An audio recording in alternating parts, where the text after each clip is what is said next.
The scene opens with a young woman in deep concentration. A fly decides to land on her cheek, breaking the serene vibe. But hold up, this isn't just any moment of distraction. With a ninja-like reflex, she slices the air with her hand, leaving us wondering if she's secretly a martial arts master. The lighting shifts, adding an aura of mystery. Our heroine sits on the floor, looking all serious and zen. Meanwhile, a dude in blue robes, with long black hair flowing like a shampoo commercial, is taken aback by her speed. His thoughts race, that hand motion. Could she be a martial arts prodigy? She casually reveals, "Oh, my grandpa taught me this," while holding some herbs like she's about to brew the ultimate tea. A mysterious visitor stands at the entrance of a traditional room, catching the attention of a man in a blue robe seated on the floor, who exclaims in surprise. The elderly visitor, with a warm demeanor, acknowledges the man's awakening with a casual, "Oh, you're awake?" From another angle, we see the elderly man standing at the door, observing a young individual bowing inside the room. An extreme close-up of the elderly man's face, showing his age and wisdom with his gentle eyes and white hair tied in a bun. The elderly man, now recognized as Hae Duck Gong, stands with a wise smile, seemingly unfazed by the situation. A blank space, perhaps a moment of pause in the narrative. The scene shifts to a panoramic view of a lush, tranquil landscape, suggesting peace and isolation. Zooming into the small abode nestled within the greenery where activity can be seen outside. A voice calls out "Young Clan Heir" as the camera zooms in on a group of individuals gathered in front of the abode. Yong Hwarin of the Henan Tianzhong clan introduces himself, displaying formal respect with a gesture. Yong Hwarin expresses gratitude for the treatment received, but Hae Duck Gong modestly shrugs it off as his duty. Hae Duck Gong raises a curious eyebrow, asking about the reason. Standing in a picturesque setting, we see a group of intriguing characters, all with their identities cleverly concealed by blurry faces. The vibe is mysterious, with an air of anticipation hanging in the air. The enigmatic leader of the group, with long black hair flowing like a river of midnight, steps forward to make a declaration. He's on a mission, and he's here to get some ginseng. Talk about being straight to the point. A close-up of our mysterious leader's face, still blurred for dramatic effect, suggesting that there's more to him than meets the eye. What secrets could he be hiding behind that blurred visage? The scene shifts to an old man who seems to be the keeper of the herbs. With a quizzical expression, he ponders the request for ginseng, hinting that while he has medicinal herbs, ginseng is another story. Turning away, the wise old man continues, explaining that ginseng isn't something you just stumble upon. It's rare and not so easily acquired. You know, like trying to find a needle in a haystack. Curious and slightly suspicious, the old man inquires about the purpose of this ginseng hunt. What's the deal, he wonders. Just what do they need it for? The old man leans in with a thoughtful expression, as if trying to read the intentions of the mysterious seeker. His interest piqued, he hums in contemplation. Our leader's eyes, sharp and intense, suggest that there is a deeper story behind his quest for ginseng. His eyes, golden and resolute, are set on the path ahead. With a slight smirk, he begins to open up. Well, actually, there's more to the story. Here comes the plot twist. The leader reveals a heartfelt reason for his quest. His mother is ill, and despite his own health struggles when he was young, his parents always cared for him. Now, it's his turn to help. With a hand over his heart, our leader expresses gratitude for his parents' efforts, which allowed him to explore the world. But a message of his mother's grave illness has brought him back. Under a dramatic spotlight, our leader raises his hand in the first scene, we find a young man trying to hold back tears. His face is intense, and we can almost hear the internal battle going on in his head. He mentions an eventful climb up Mount Wudong with a hiccup, suggesting that something unexpected happened. As the conversation continues, someone with a blurred face questions the young clan leader about the truthfulness of his story. There's an air of tension as they wonder about the consequences of being found out. The scene shifts to an elderly man whose tears are flowing like a waterfall. Has deeply touched by the young man's actions or words, declaring him a true son and showing his admiration. His emotions are so stirred that he decides to embark on a quest for wild ginseng. Our young man, now looking like the cat who got the cream, is grinning with a hint of mischief. There's a sense that he's orchestrated this whole situation with a plan up his sleeve. Finally, we see a group of characters, including the one with the blurred face, all lined up. They're ready and waiting. Perhaps the logo of the Manhwa, regression of the Yang clan heir, swirls into view, promising an epic tale of adventure and regression. An empty white space, a moment of silence before the storm. A scenic view of Mount Wudong, where our journey is about to unfold. The landscape is both serene and mystical, hinting at untold secrets hidden within. A character's thoughts are revealed, questioning the honesty of someone who claimed to be on a ginseng quest. The plot thickens as doubt lingers in the air. A character with long red hair is seen panting, as if recovering from a strenuous activity. They're in the middle of something intense, that's for sure. Several figures in blue robes are sprinting through a wooded area, moving with a sense of urgency. It's like a ninja convention, but with more style. The internal monologue takes a turn, acknowledging that perhaps the search for ginseng was not a farce after all. A character, blurred in face but with an air of authority, instructs Instructor Mo to stop standing around and start searching.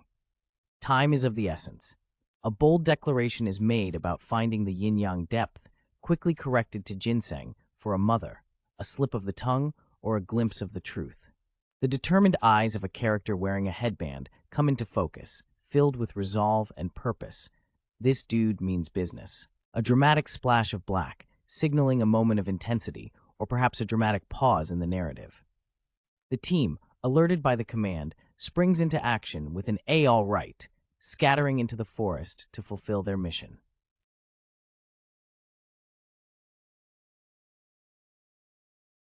The sun rises majestically over the distant mountains, casting a golden glow that promises a new day filled with endless possibilities. Nature's alarm clock, am I right? The sky is painted with hues of pink and orange as fluffy clouds drift lazily across the horizon. It's as if Mother Nature is showing off her mad painting skills. A rugged old man, sporting a grizzly beard and a weathered face, pants heavily. Unfortunately, we have to descend for today, he admits, his breath visible in the cool morning air. Guess this trek is more like a marathon than a sprint. The elder stands on a path surrounded by towering trees, his followers trailing behind him, waiting for guidance. The sun setting behind them makes it seem like they're walking into a painting. A group of travelers, led by a distinguished man in a blue robe, make their way through the trees. Their expressions tell tales of determination and perhaps a little bit of exhaustion. Blurred faces or not, they mean business. The group's attire is traditional, with robes that billow in the gentle breeze, giving them an air of grace and purpose as they continue their journey. As they approach a quaint house nestled in nature, the scene is serene, almost as if time itself has slowed down to watch them. One of the travelers, a man with long black hair and a headband, thinks to himself, I knew it wouldn't be easy, but how unfortunate. A little existential crisis never hurt anyone, right? He continues to ponder. I guess knowing the future doesn't mean one can get everything easily. Ain't that the truth, buddy? The elder talks about sending ginseng, a precious herb, to the group once they provide their whereabouts. Apparently, ginseng is the original superfood. The elder confirms the group's origin from the Tianzhong clan of Henan and offers to send the ginseng there. The scene opens with a mysterious figure, his face obscured by long, flowing black hair. The backdrop is a breathtaking sunset over mountains, setting a serene yet enigmatic mood. Leaves dance in the air as the sun's glow envelops a traditional house, hinting at tranquility and perhaps secrets hidden within its walls. As the figure walks away, a voice breaks the silence, apologizing and expressing a desire to stay longer for the sake of finding precious ginseng. The tension is palpable.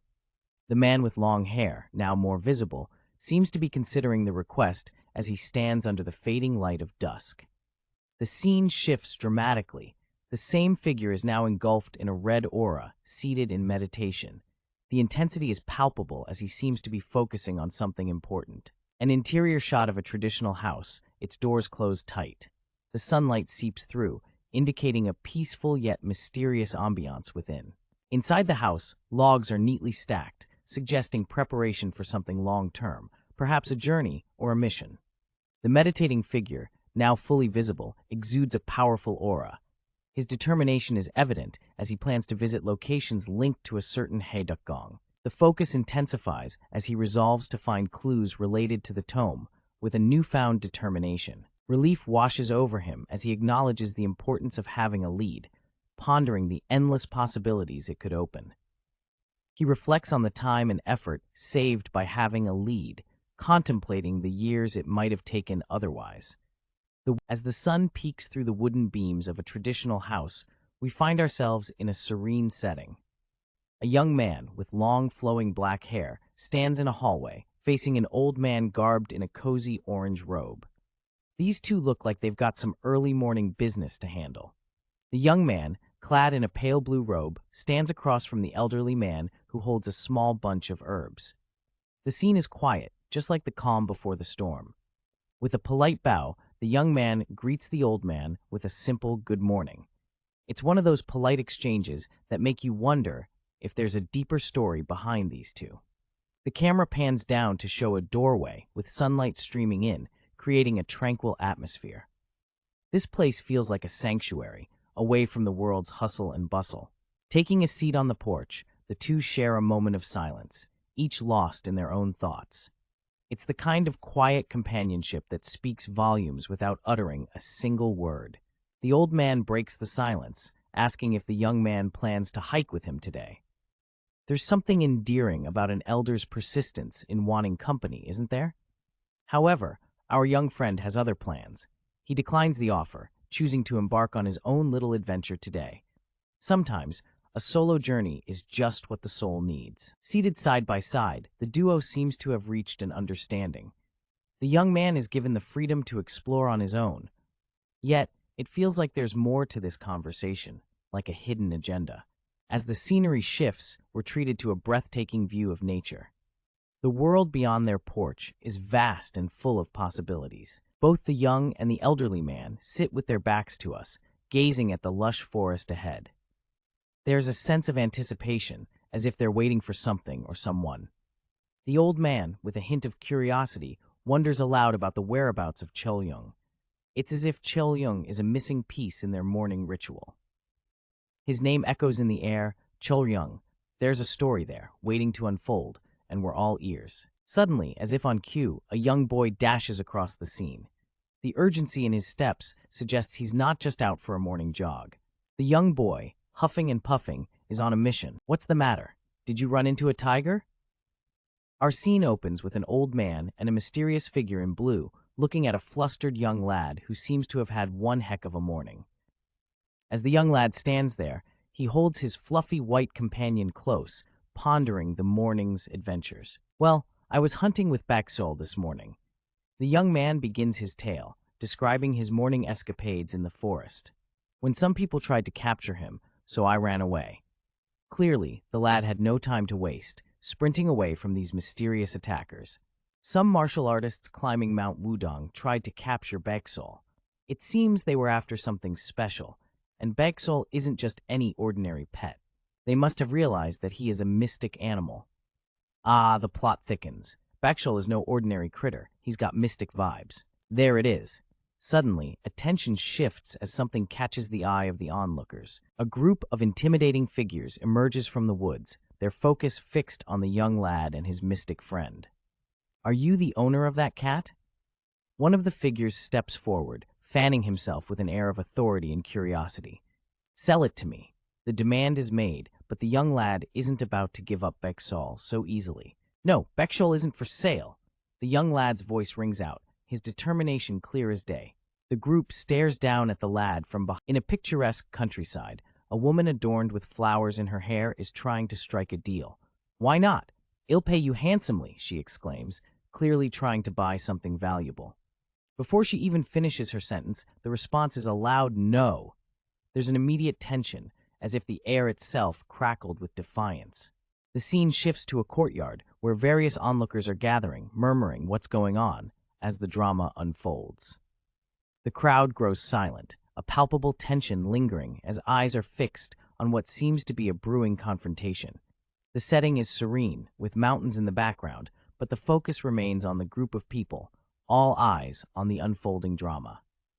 A man holding a white cat, Bexal, politely apologizes.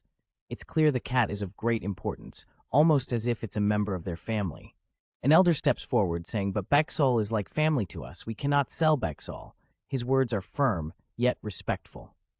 The woman seems unfazed by the refusal, mockingly saying, "Ha! If it were anyone else, they would have simply taken that cat by force." She continues, dressed in a vibrant red outfit. "You should realize how lucky you are that it's me and hand it over." The entitlement in her voice is undeniable. A mysterious observer notes her arrogance, comparing it to someone he knows well, perhaps even himself. Tensions rise as another character, feeling the heat of the situation, lets out an expletive-filled rant. The air feels charged with past grievances. In the midst of this, a figure reflects on their past, "To my old self," suggesting a deep connection or revelation is about to unfold. A quick cut shows the elder's surprise, as a dramatic turn might be just around the corner. "Miss, it is not right to demand someone to sell something that they have said is not for sale." A figure draped in a tranquil blue robe stands his ground, as the winds of drama start to stir. A second later, our mysterious figure clenches a fist, clearly ready to show them how a real gentleman handles business. Suddenly, the air gets heated with a loud "back off" echoing through the marketplace. The tension could be cut with a knife. With a sharp, questioning tone, "Do you know who she is?" A new challenger enters the scene, adding more spice to the mix. Unfazed, our long-haired hero retorts, "Just who are you guys to make such a threat?"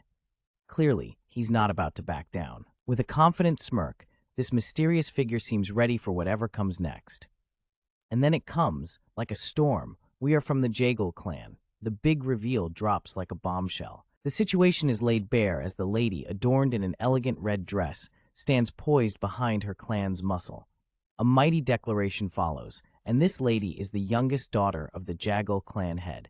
Clearly, she's no ordinary shopper.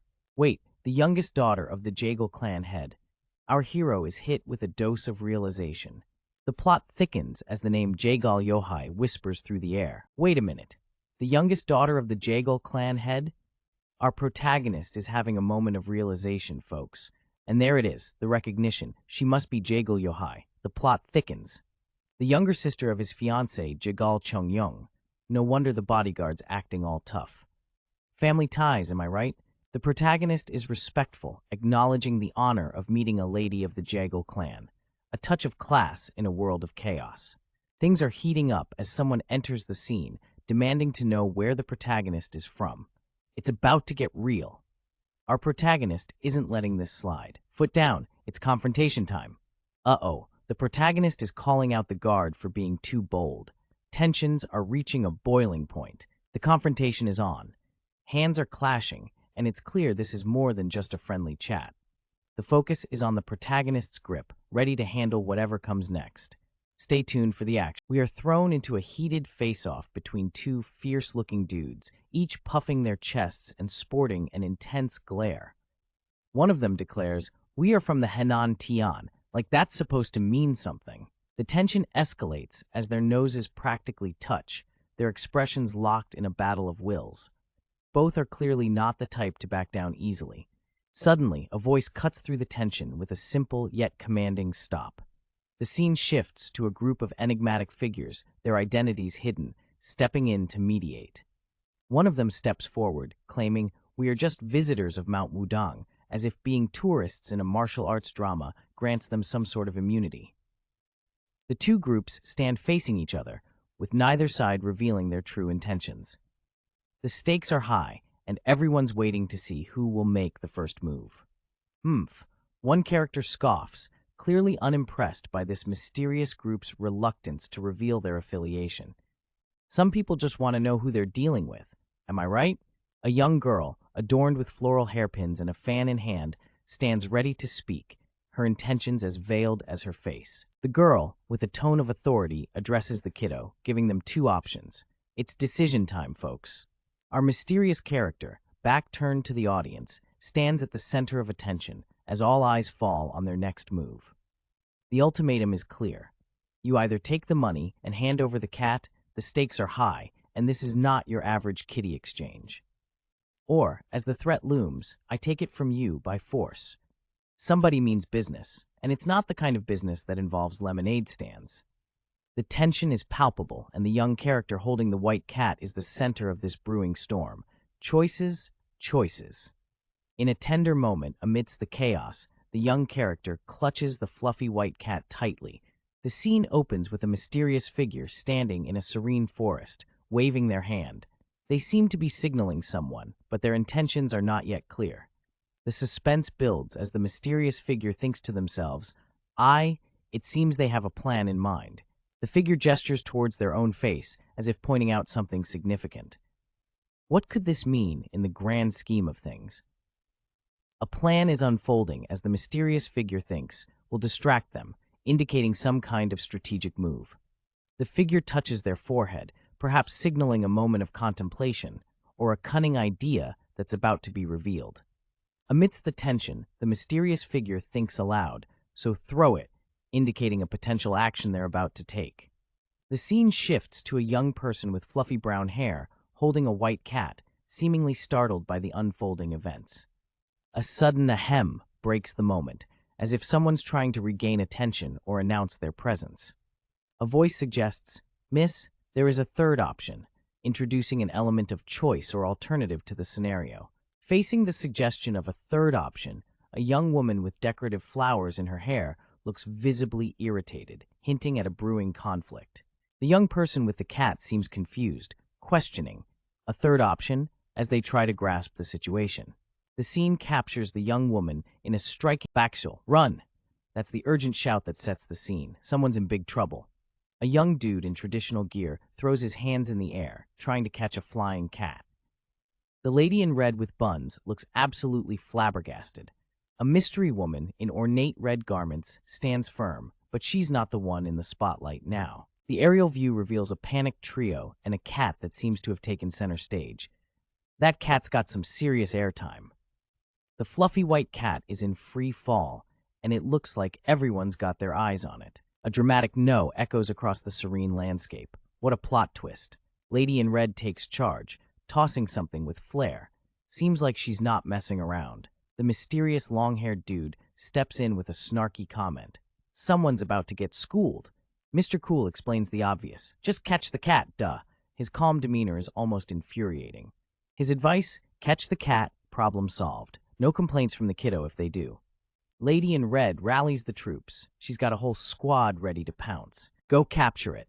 The command is loud and clear, and the chase is officially on. She's pointing with determination, sending her crew into action. Under a bright sky, a young warrior, blazing with fiery determination, stands in contrast to a serene figure in white robes. The warrior is clearly peeved at the inability of the clan's warriors to catch a mystical cat. The scene shifts to a group of warriors reporting their failure to a woman, setting a tone of urgency and responsibility. Amidst the trees, the sunset paints a picturesque view as a group of warriors convey their failure to a woman of authority. The lady in red and gold is unapologetically loud, questioning how the mighty warriors of the clan couldn't catch a mere cat, albeit a mystical one. A voice of reason claims it's no ordinary cat, but a mystical creature. Plans are being made to track down this elusive feline. A serene sunset frames the scene as the determined lady in red sets off, with her intentions clear: find the mystical cat. The narrative shifts focus to Jaegal Yohei, a woman with a reputation as the Jaegal Witch, known for her formidable presence. Her reputation as the Jaegal Witch is not without merit, as she commands respect and authority. In an indoor setting, Jaegal Yohei stands before a group, exuding confidence and authority, reflecting her prestigious position. Her accomplishments are highlighted, revealing her as a genius who has It would be better for us to hide our identities for a while. We don't know how she will respond. And there is still something we need to find on Mount Wudang. A young figure captures their attention as they pass by, seemingly lost in thought. Are you worried about Bexol? Yes, don't worry. They'll never catch Bexol. You know how fast Bexol is, don't you? A gentle smile lights up the face of the long-haired character, offering reassurance. The comforting gesture of a hand on the young one's head speaks volumes. Observing from a distance, the red-haired character reflects on a change. The night sky blankets the mountains, setting a peaceful and calm scene. The view shifts to a well-lit building nestled amid the trees, hinting at a warm gathering inside. The scene zooms in on two barrels of what appears to be liquor, glistening in the light, ready to be shared. A voice expresses gratitude for help received earlier, offering liquor brewed with medicinal herbs in return. An elderly man appears, holding two barrels, offering them to a couple of men standing nearby.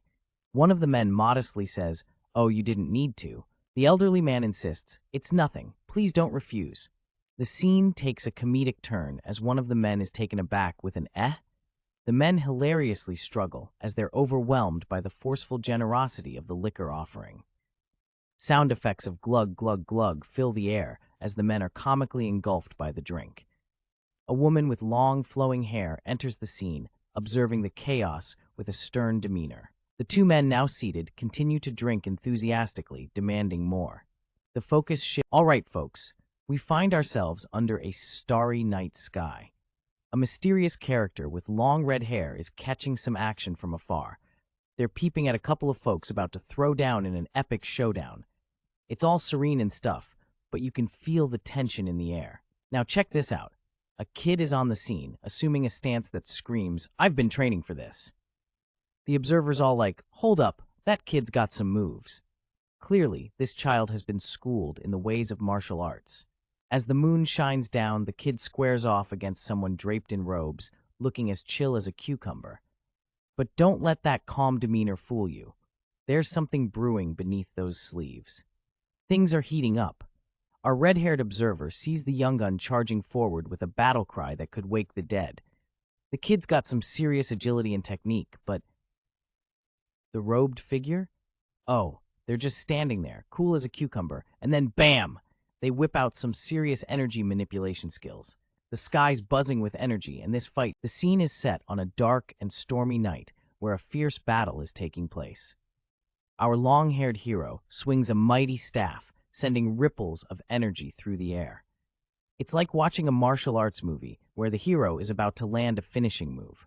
The opponent, not to be outdone, parries the attack with an impressive counter, his weapon cutting through the air like a hot knife through butter.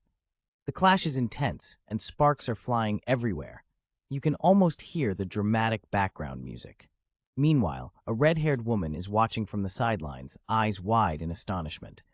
"What was that just now?" she exclaims, as if she just saw a ghost or realized she left the oven on. Still in shock, she continues to ponder the scene. Her mind races as she tries to make sense of the unbelievable skill displayed by the young warrior. With the night sky as the backdrop, the red-haired observer reflects on the young fighter's martial prowess, noting his age and skill level. It's like watching a prodigy in action. She comments on how the young clan leader had to use the azure bamboo sword against what seemed like a mere stick. Talk about overkill. The situation must have been intense for such drastic measures. The narrative takes a philosophical turn, pondering the rapid growth of geniuses. It's like the world's fastest-growing plant, only with more martial arts and less photosynthesis. Standing in the moonlit courtyard, the red-haired woman considers the extraordinary display she just witnessed. It's a night to remember, no doubt. A close-up of her hands clasped tightly indicates a mix of anxiety and awe. Something big is brewing, and she can feel it in her bones. Cut to the next morning, and our long-haired hero greets the day with a big stretch and a yawn. The scene opens with an intense focus on a character, whose face is obscured, but their presence is unmistakably important. The air is filled with anticipation. A woman, identified as Miss Jaegal, stands confidently in her vibrant red traditional attire, addressing someone off-screen. Her determination is palpable as she mentions her quest involving a cat. The camera zooms in, capturing the elegant details of Miss Jaegal's attire, hinting at her strong sense of style and cultural roots. The tension in the air is almost tangible. A close-up of Miss Jaegal's crossed arms reveals her confidence and resolve. The mysterious male counterpart seems amused, a slight smile tugging at his lips. The man, whose long dark hair flows gracefully, greets Miss Jaegal with a polite good morning. His demeanor is calm, yet commanding. The two characters stand facing each other, their contrasting heights and attire drawing a vivid picture of their dynamic.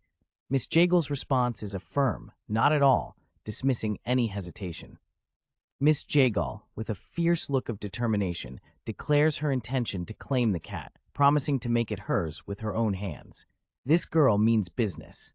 Her resolve is further emphasized as she clenches her fist, ready for whatever challenge lies ahead. The atmosphere crackles with energy. The man questions why Miss Jaegal hasn't continued her search, showcasing his curiosity and perhaps a hint of challenge. Miss Jaegal stands firm, reminding him of her duties, her focus unwavering despite the man's inquiry. As she turns to leave, Miss Jaegal assures the man that she will return to pursue the cat again. Her parting words carry a promise of future encounters.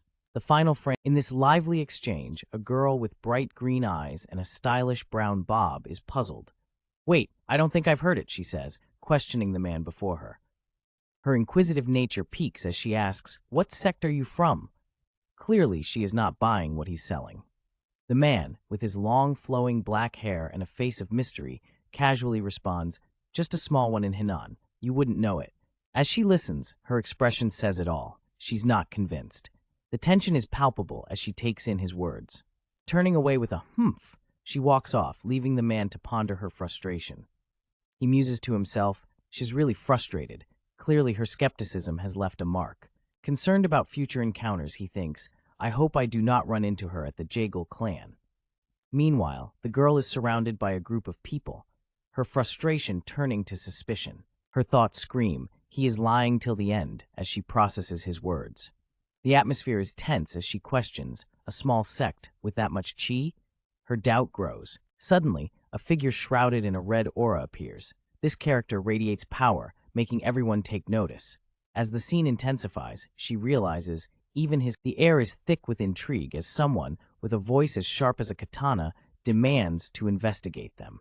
Find out where they are from, they insist, eyes ablaze with determination. What their family background is, and what martial arts they use. Clearly, they mean business.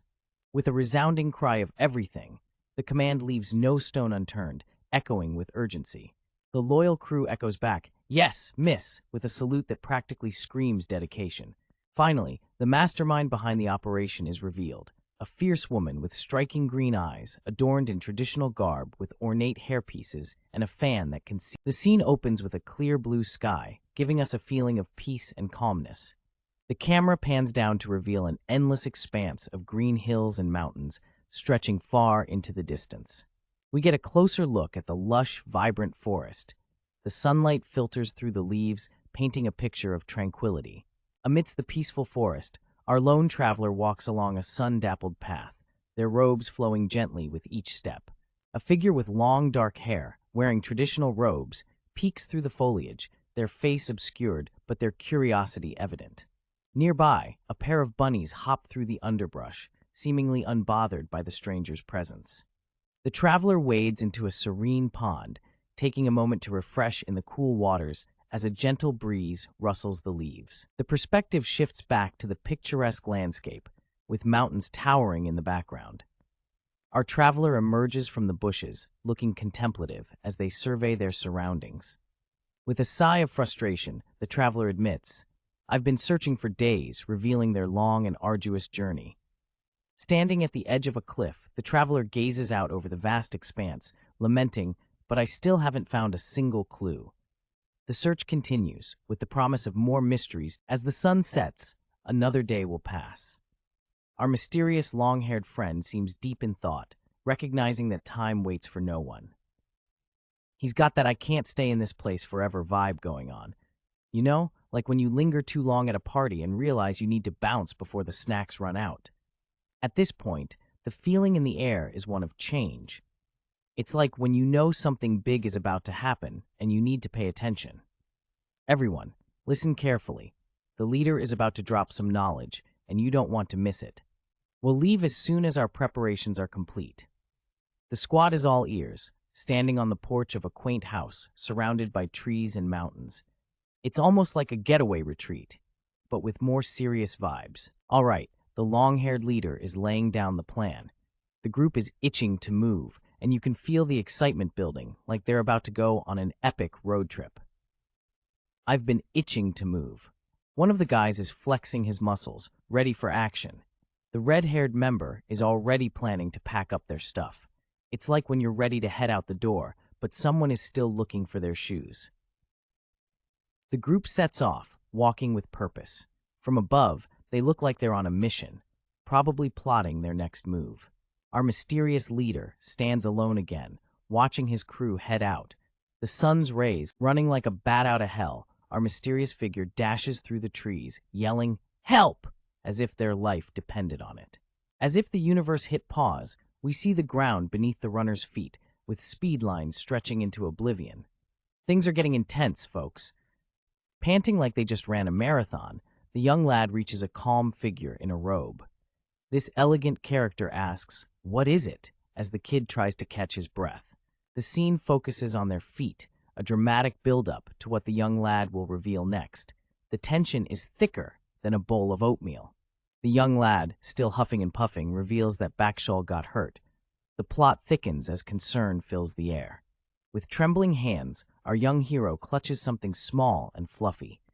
Looks like Bakshal might be a furry friend. The elegant character, now with a look of dread, hears about the relentless chase that left the cat injured. Someone's in deep thought now. Despite the clock ticking, Bakshal hasn't returned, adding a layer of worry to the mix. Time's a-ticking and tensions are rising. The conversation continues, with the young lad fearing the worst for Bakshal. The elegant figure listens, their expression as serious as a heart attack. The scene shifts to a quieter place, with the elegant figure deep in thought, pondering the situation like a detective on a tough case. As if in a dramatic movie scene, the elegant figure turns around, their long hair flowing, ready to tackle whatever comes next. Up close and personal, the elegant figure's face shows determination, a bead of sweat trickling down as they brace for what lies. The scene opens with a character asking if anyone knows where Bakshal's territory might be, clearly seeking some crucial information. The other character responds with a hint of confusion, echoing the word territory as if pondering its significance. Ah, the mystery thickens. The first character clarifies, mentioning it's the place where they first met Bakshal. As the camera pans over a shadowy forest, we see a lone cat, perhaps indicating the mysterious location in question.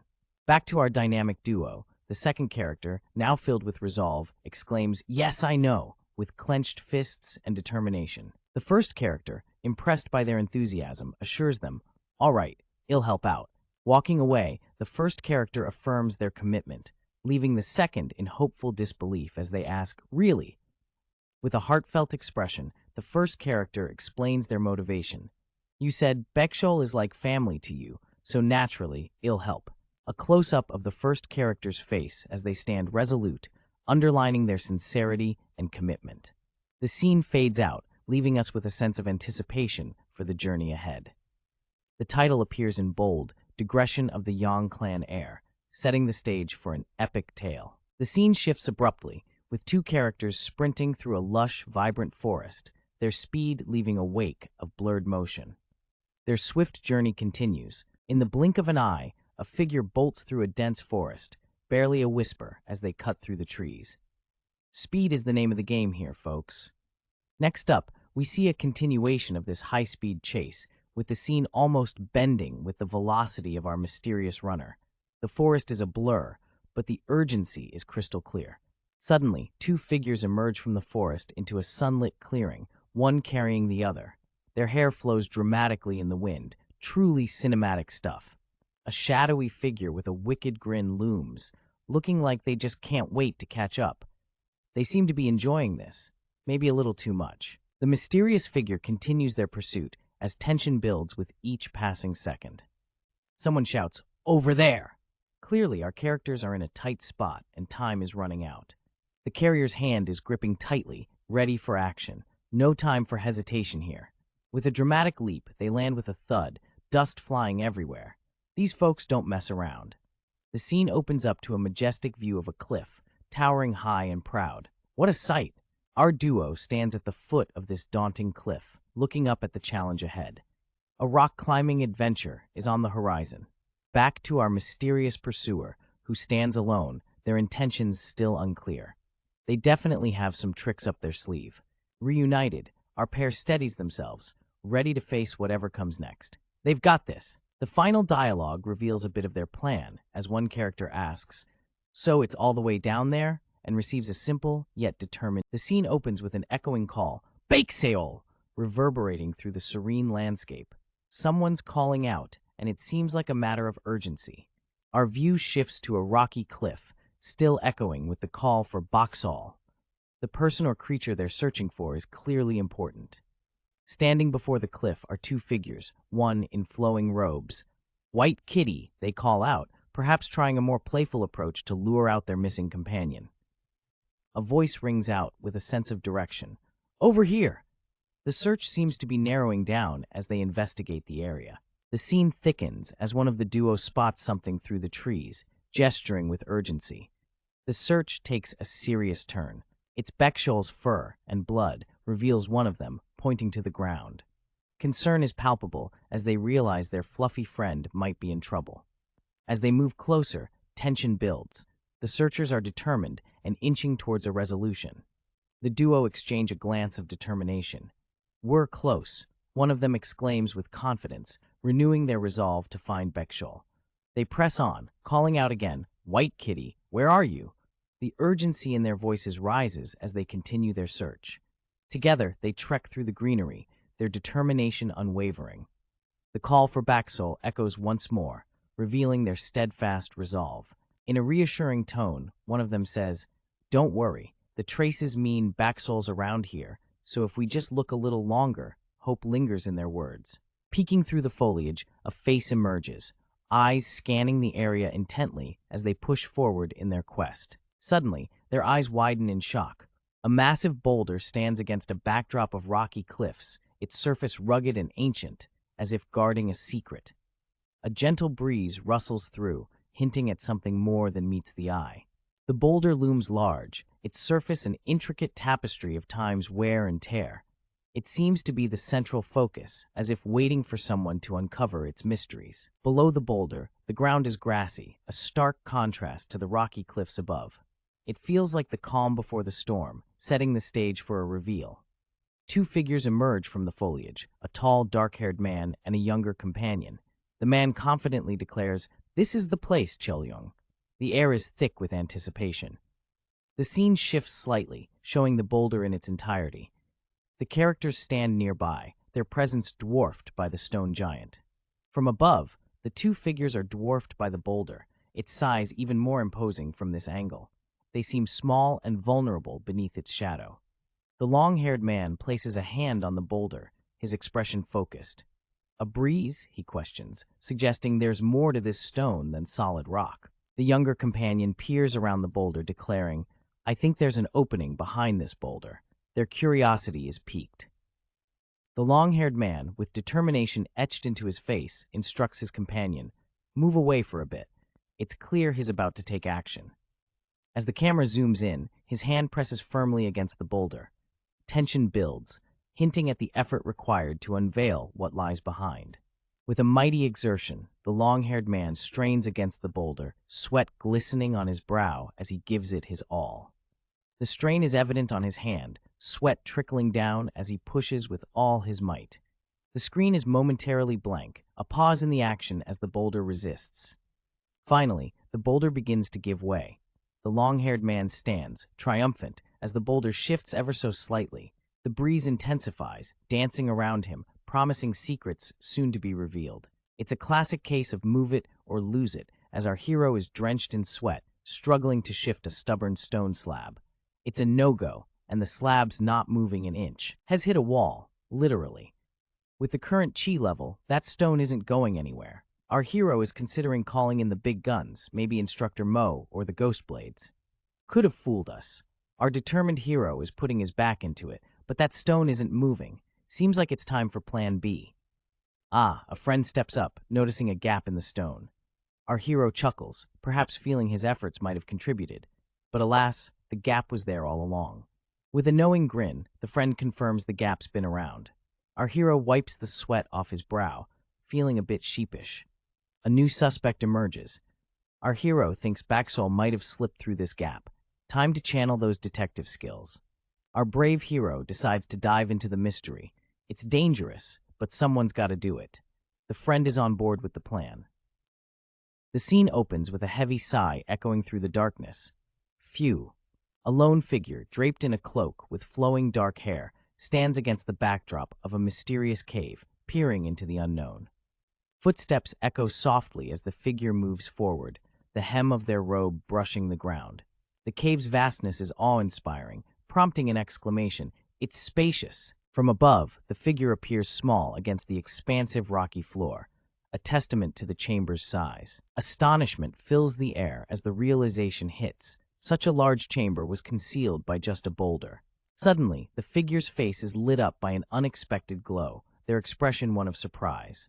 The mysterious light shines brightly, casting long shadows and revealing hidden details in the chamber.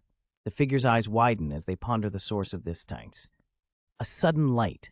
The light seems to emanate from an object or source within the cave, drawing the figure's focus. Standing amidst the brilliance, they gaze upon a figure seated in meditation, bathed in light. Our mysterious figure stands before an ancient and mystical symbol, the yin and yang, glinting in the ethereal light. The atmosphere is thick with intrigue and the promise of hidden secrets. A closer look reveals the figure is captivated by the symbol, pondering its significance. It's as if the universe itself is whispering secrets into their ear. The mighty sage, Zhang Sanfeng, makes his dramatic entrance, sitting majestically before the yin and yang, his presence commanding the scene like a boss. Our character, now fully aware of the implications, realizes they've found the legendary Taiji Depth Heaven tome. It's the kind of discovery that makes you want to do a victory dance, if only they weren't so awestruck.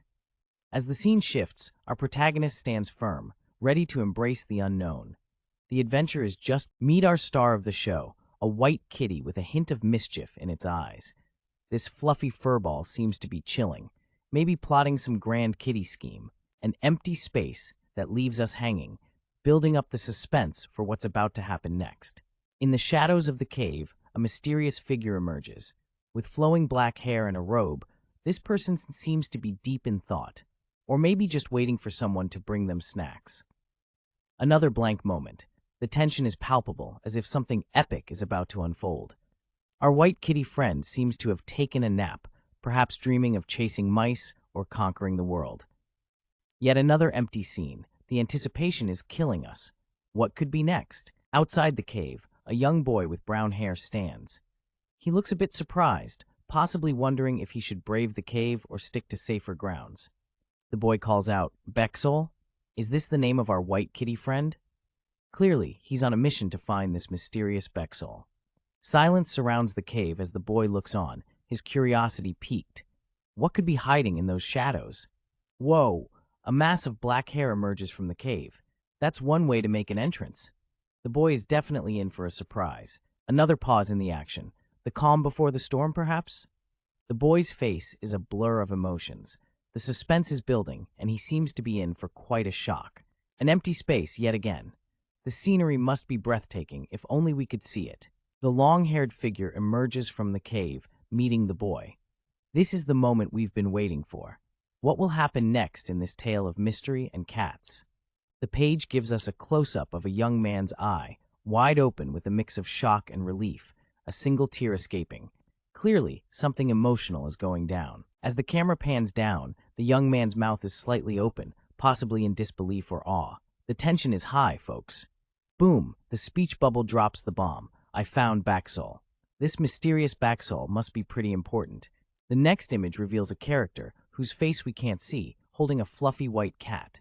The young man's hands reach out, and the cat lets out a cute meow. The young man shouts, "Bexol!" confirming that this adorable kitty is indeed Bexol. What a twist. The final page is just an ad for Asura scans, reminding us where to get our fix of manhwa